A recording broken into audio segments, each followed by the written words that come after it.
global innovation. And I'm talked with him. Currently, there was a business pitching seminar for business students on campus, where I also participated in it, and then we had that rapport, we had that conversation on how to help the student body or how to help student leaders or student entrepreneurs in Regional Maritime University. Thank you very much. Okay, so we'll take 2 questions and we're setting into the next.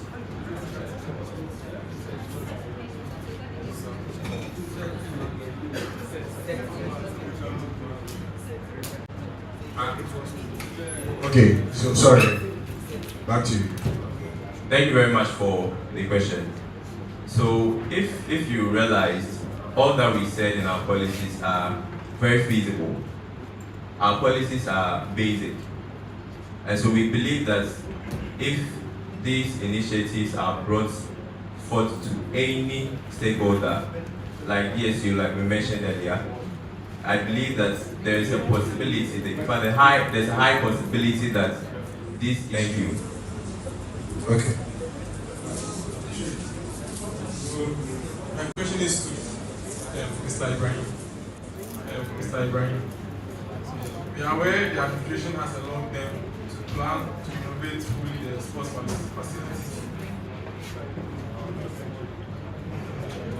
I said we are aware the administration has a long term plan to renovate fully the sports facilities, and that's the artists. So why include it then? And then why use funds for something which is not going to hold for long? Okay, thank you. Okay, thank you. For the administration or management, they said they are going to, in fact, we reached out to them before making this manifesto. They said if we can do this, this is going to take them 5 to 10 years before the renovation of these sports facilities, because they want to relocate it. And I think we cannot suspend all our sports activities for between 5 to 10 years, still playing in this sand. And also look at the state of our basketball court. Therefore, it can be renovated. The money that is going to be invested in it, the money should be able to, if you divide it by 5 years, we should be able to have the benefit from it. So meaning we have spent the money for 5 years, we have spent the money well in 5 years. So that's why we want to renovate it. We can't wait for 5 years to 10 years for the renovation. We don't know what the future holds. Thank you. Okay, the last set of questions. Good evening, everyone. And my question goes to all the 3 candidates. So, how do you propose to generate funds, specifically cash flow independently from the management? Okay, so to the 3 aspirants, we start from 6.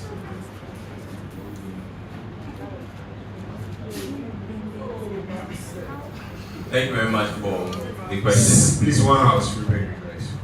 So I believe we're due to the time constraints while we're reading our manifesto. So this is an opportunity for me to let you know what we have when it comes to raising funds. So we are looking at gaining some sponsorships from stakeholders. And I have worked closely with the current president, His Excellency Afase Folomba, and I've learned some things from him. And so I've realized that whenever we are to send in sponsorship letters, most of the times we do that very late. And most companies receive these letters they are supposed to be receiving these letters in November, where they will be sitting down to form or draw their budgets. And so for now, I know that if we are to send any letters in for any form of sponsorship, we'll have to send them very early, such that they will come in favor of us. And I believe that this is possible and feasible because I've engaged with some alumni and they have made us aware that years back, this was what they were doing and it really benefited them. And aside that, through networking, I believe you all know Blue Black Photos. My able running mate is a photographer, and by God's grace, he has had a chance to meet some people, I'll say some great people, and we have put our proposals before them, and we are hoping to receive positive response from them. Thank you very much. These are some ways that we want to get funds or generate funds. Thank you very much. Please repeat your questioning. Please repeat your questioning.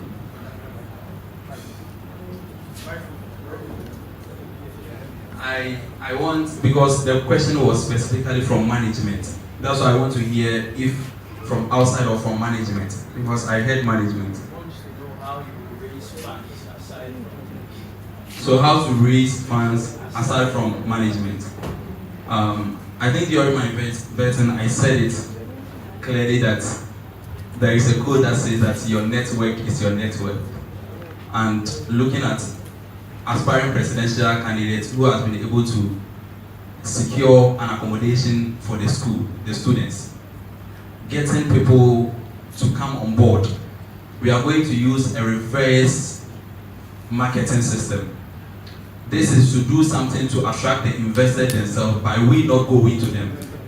So we invest our money that we get from management, we invest it into businesses on campus, such as the campus runner and other staffs. So this will attract investors to also invest in our businesses on campus to get another funds to support our regular funds. Thank you. Thank you very much. So I made mention welfare.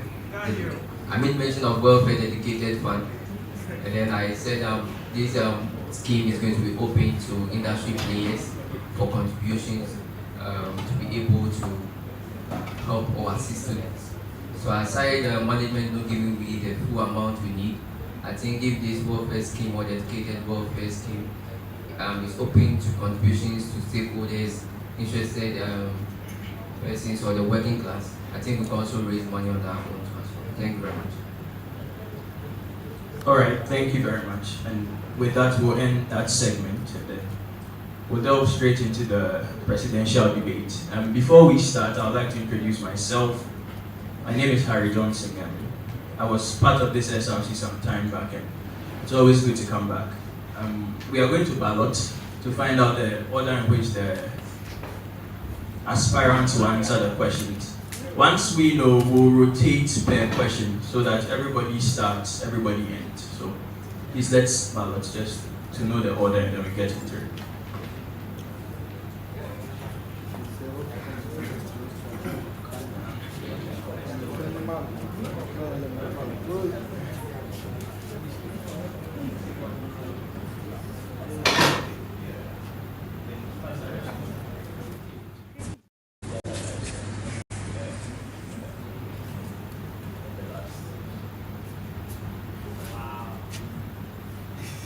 Alright, so who is lucky number one? Okay, so number 3, number 1, number 2. So we are going to start from set for the first question, then we rotate accordingly. Before we start, what is a presidential debate? It is a forum where we get to know the minds of the people who want to lead us. It is not a place where we find out what people have done in their past. It's not a place where we find out about rumors or allegations or accusations. It's a place where we need to understand that those who want to lead us can think on their feet. And that is what we seek to do. So the questions are not a general question to everybody, and they are all supposed to answer to the best of their abilities. What are the rules? So for this year's presidential debate, let's kindly take note. Everybody should take note so that everything will be as fair as possible. We'll start off with opening statements from the aspirants. That will take 3 minutes each. Then for every question that is asked, you have 120 seconds to answer. 120 seconds to answer. Then if in answering somebody perhaps attacked your answer, then you have 60 seconds to rebut. But then you have to put up your hand during the 120-second period for me to note it down. Else you will not have that opportunity. Then we'll take a closing statements that will last 2 minutes. So 3 minutes for opening statements, 120 seconds for answers to questions, 60 seconds for rebuttals, 2 minutes for closing statements. Now, there will be no personal attacks, so you cannot attack the personality of the aspirant. You can attack the policy, but not the person. So I can say your policy is a bad one. I do not agree to it. I cannot say you are a thief. No. No insults. And while somebody is speaking, please do not interrupt. Also, you must address the idea. Next, we'll have a segment where the audience will be given sheets of paper to send in questions they would like to be asked. I reserve all the rights to decide the questions I will ask. So if we weigh your question and it is not worth it, we will not ask it. And then to our audience, we would like to do this as quickly as possible. So we don't want any interruptions by way of clapping or cheering, etc. Once everything is done, then we'll take all the applause at once. However, you may snap your fingers. That is allowed.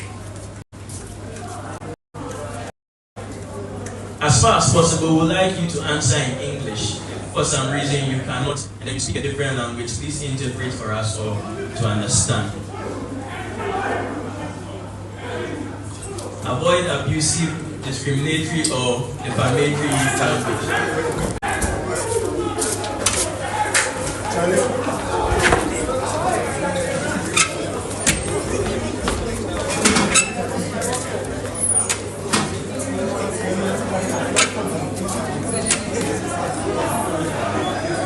Please, can we continue? Great.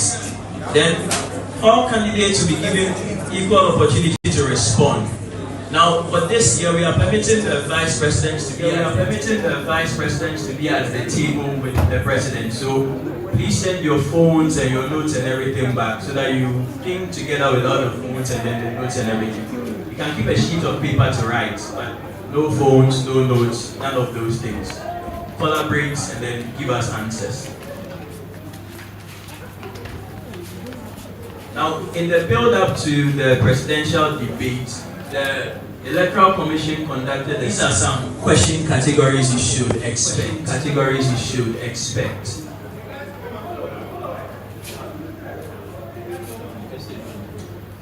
So, expect questions on student welfare, campus life, on academic support and resources, the accountability of the SRT and governance, career development and extracurricular activities, leadership in general, and conflict when you seek to leave.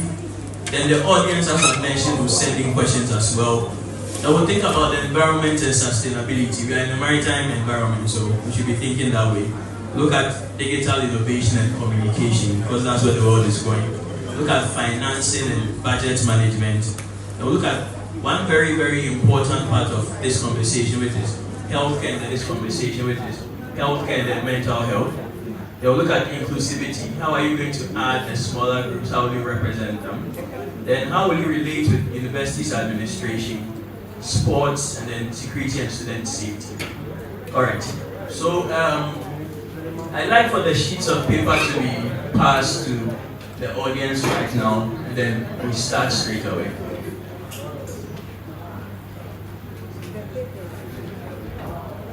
So we are going to get into our opening statements first. So please share the paper so that we can take opening statements. If you like a sheet of paper, just put up your hand and then I'll set, and then Gabriel, you prepare for your opening statement. Tell us who you are, what you stand for, what you seek to do and achieve. You have 3 minutes to do that, so I'll cue you in. Then it's the same for the rest of us.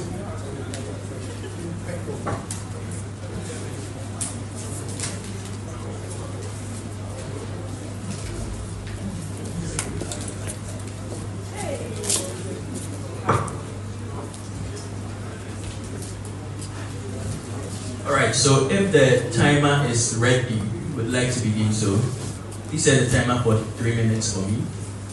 3 minutes. Alright, so set and then Okro. I believe you are called Team Wi-Fi, or it's not you.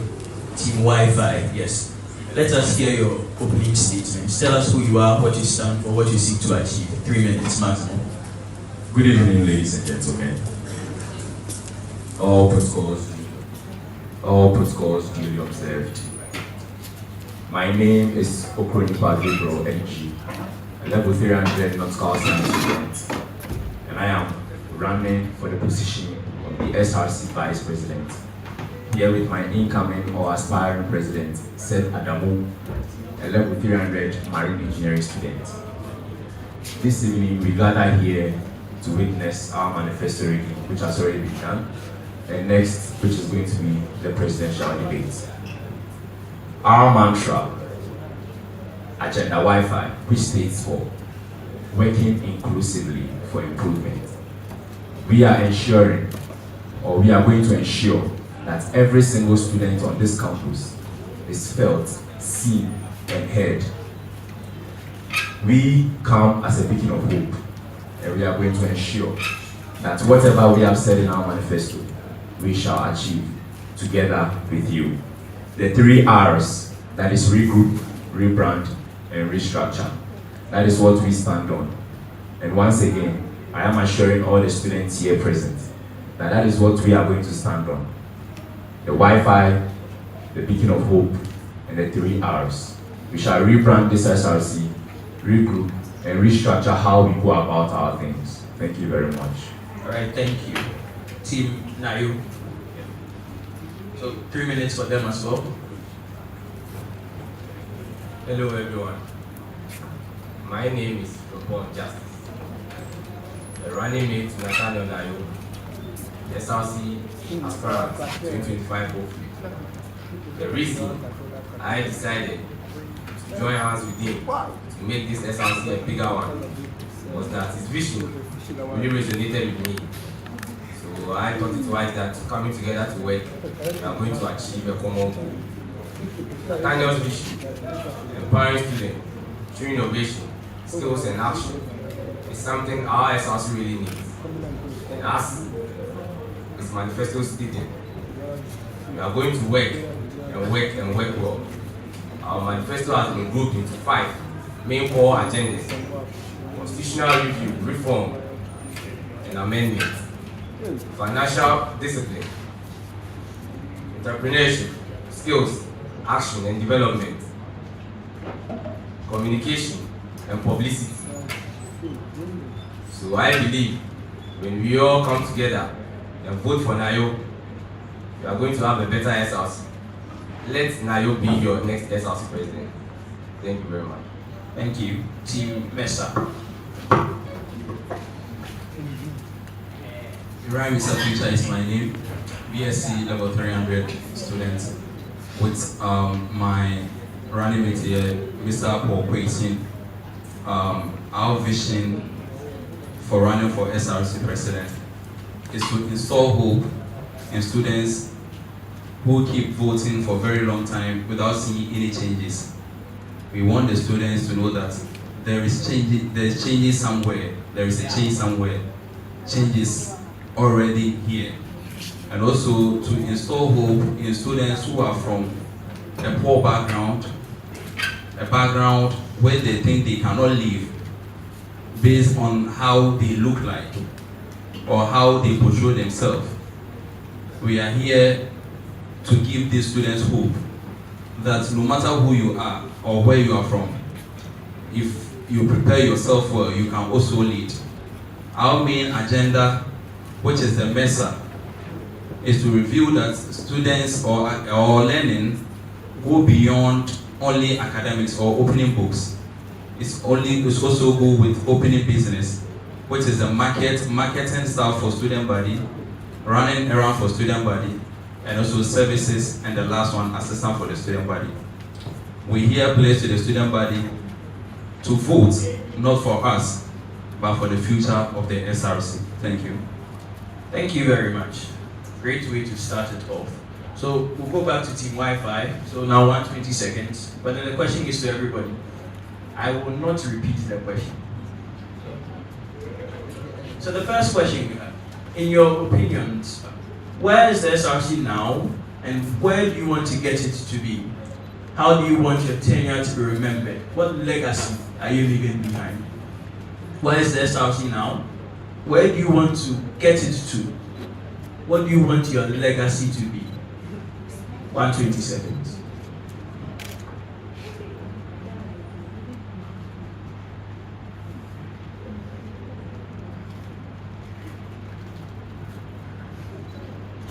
The thinking time is part of the 120 seconds. Thank you very much for the question. So my team and I believe that the SRC has gotten to a point where they need more change. And previous years till now, we have experienced a repetition of some things that we need to bring change to. And so my team and I have looked and have found these things. And then we want to solve this issue by including everybody. And this is what we stand for. That is why we brought about the Wi-Fi agenda, working inclusively for improvement. And so tomorrow, I would want to leave here and then see the SRC of this school rebranded, restructured, and regrouped. Thank you very much. Thank you, Team Nayo. 120 seconds. I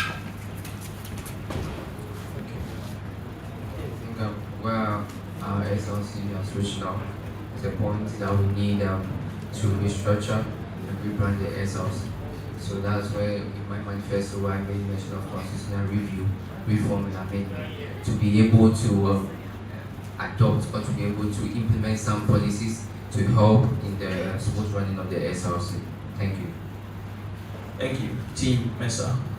All right. To say where our SRC is now is to rate it on a scale of 1 to 10 as compared to the other SRCs, which is Legon and KNUST. When we rate this compared to this SRC, our SRC is lacking behind in terms of connection outside there. We have hired ourselves. Therefore, where we want to see the SRC now is to pass the other SRCs or other student representative council around this year, because it's an international school. Therefore, it should be known internationally. And the legacy we want to leave behind is to have a student body or a SRC president who was able to send the SRC to international level and also leave a legacy by reforming the SRC again. Thank you. All right, thank you. So, Team Nayo, you start this round for me. There's an increasingly worrying trend of student apathy. The students do not care about the SRC. In what ways will your SRC leadership ensure consistent, inclusive communication with all students, especially those who feel disconnected from current activities? How will you curb apathy through communication? How will you reconnect? 120 seconds. Thank you. So I'm always going to refer to my manifesto. So as said in the constitutional review and amendment, I said I'm going to form a cabinet where we are going to involve the president, the vice president, the secretary, and other departmental heads. So these departmental heads are going to collaborate with the general secretary and to make good use of the notice boards and to involve them to make sure communication goes smoothly on campus. All right, thank you. Team Mesa. I think there is only one reason why the student body feels like they are not being heard is because of the feedback that are not coming. The SRC is really performing, and to put a solution to that, whenever there is a problem, we make sure that we solve it department by department. So we hold forums on departments. So on the transport department, we have our forums there to address their issue, then go to other departments to address their issue. Now, if you are not able to address the issue, we quickly give feedbacks. That's the most important thing. The reason why the students think that they are not being heard is that when their problems come, we don't give them feedback whether we have been able to resolve it or not. So we make sure that we give them feedback. Thank you. Team Wi-Fi. Thank you very much for the question. So we realized earlier this year or during before the campaign season that students actually do not care when we're going for our inventory we realized that some actually weren't even interested in talking. And those who gave us the chance to talk, we could actually hear the pain and the I don't care spirit, excuse me to say, that was coming from them. How do we aim to battle this? By the communication, we aim to utilize the online platforms.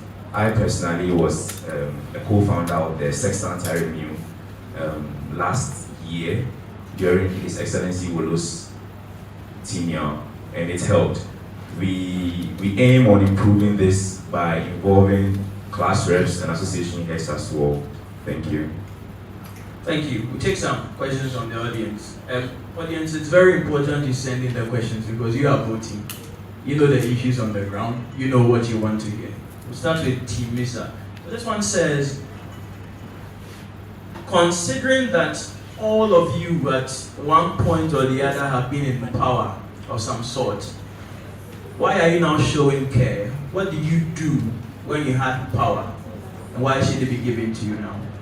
Team Misa. A very good question.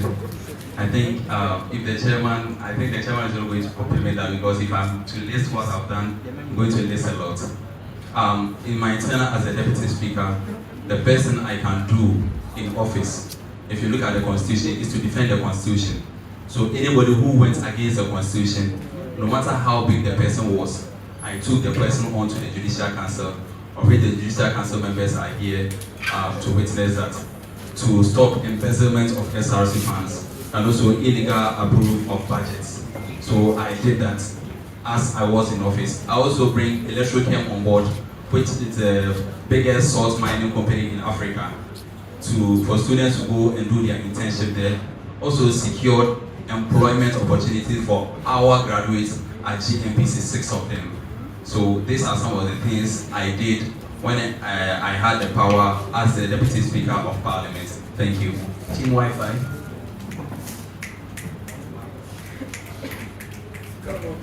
Thank you very much for the question.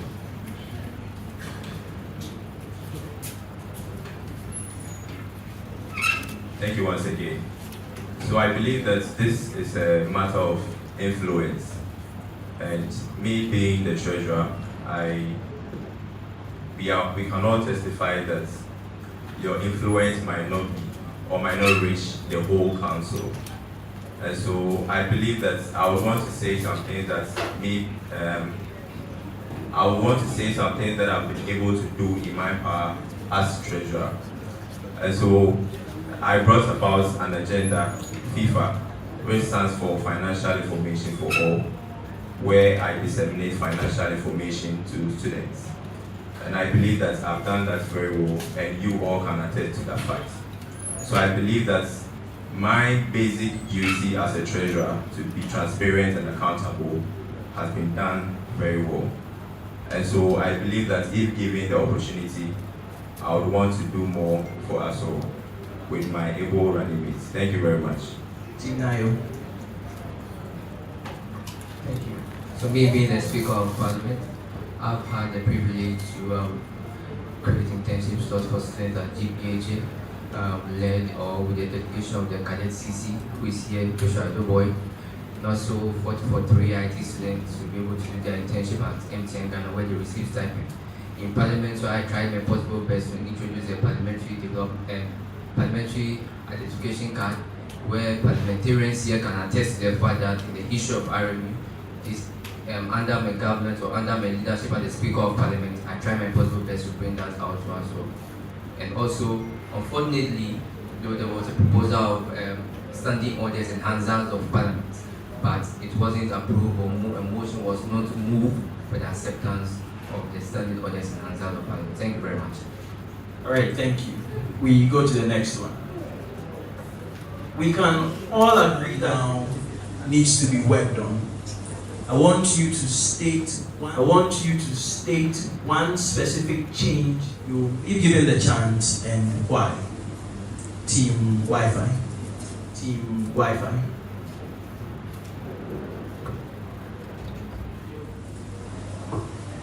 Thank you very much. So while we're reading our manifesto, due to time constraints, we didn't really say everything that I wanted to say. But one most important thing that I wanted to do, or we would want to do, is to give women their voice. Okay.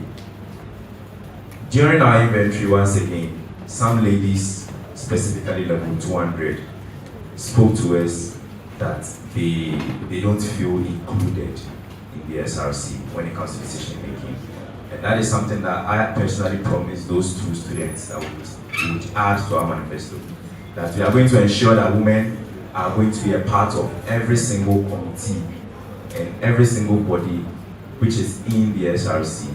And we have high hopes that this is something that is going to be enshrined in the Constitution and is going to undergo constitutional review. And that is going to be something that is going to come after our administration if we are to be given the mandate. Thank you. Team Nayo. So I would